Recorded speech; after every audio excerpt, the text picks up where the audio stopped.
চলো বন্ধুরা, এখন আমি কি বানিয়েছি রান্নাঘরে গিয়ে তোমাদের দেখাই। সকাল থেকে কাজ টাজ করে চান টান করে রান্না বান্নাগুলো সেরে নিলাম। এখন আমি কি বানিয়েছি আপনাদেরকে দেখাচ্ছি।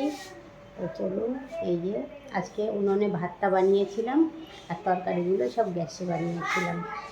তো চলো দেখাই এখন কি বানিয়েছি। এই যে লাইন লাগিয়ে রেখেছি সব কিছু তরি তরকার, যে 2-3 রকমের তরকারি বানিয়েছি আজকে। তো চলো দেখাচ্ছি এখন। চলো এখন আমি দেখাই কি বানিয়েছি। এই যে দেখুন, আজকে উনুনে বানিয়েছিলাম, তার জন্য ডেচকিতে কালি লাগানো আছে। আর এই যে 1 ডেচকি ভাত বানিয়ে নিয়েছি, আর গরম গরম ভাত।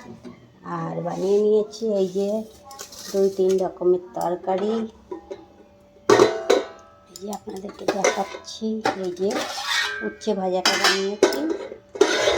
উচ্ছে ভাজা, এর মধ্যে জিরে ফোড়ন আর পেঁয়াজ ফোড়ন দিয়ে উচ্ছে ভাজাটা করেছি। দেখুন কত সুন্দর হয়েছে। আর এই যে বানিয়েছি ডিম দিয়ে ধুদুল দিয়ে একটা তরকারি করেছি।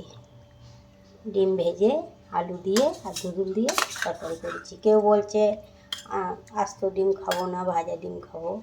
কেউ বলছে আস্ত ডিম খাবো, তার জন্য 2 রকমই বানিয়েছি। ওটা একটু মশলা কম দিয়ে বানিয়েছি।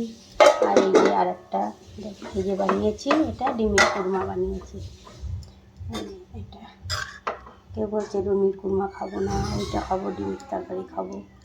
তাই 2 রকম ডিম বানিয়েছি, যে যেটা পছন্দ করবে সেটা খাবে। দেখুন কত সুন্দর হয়েছে তরকারিটা। তো এটা কিন্তু দই দিয়ে বানিয়েছি, দই আর কাজু বাদাম দিয়ে বানিয়েছি ডিমের কুরমাটা। কত সুন্দর হয়েছে। এই যে আজকে 3 রকম সবজি, দেখুন কত সুন্দর হয়েছে। তো আমার ভিডিওটা ভালো লাগলে একটা লাইক কমেন্ট শেয়ার করে দেবেন।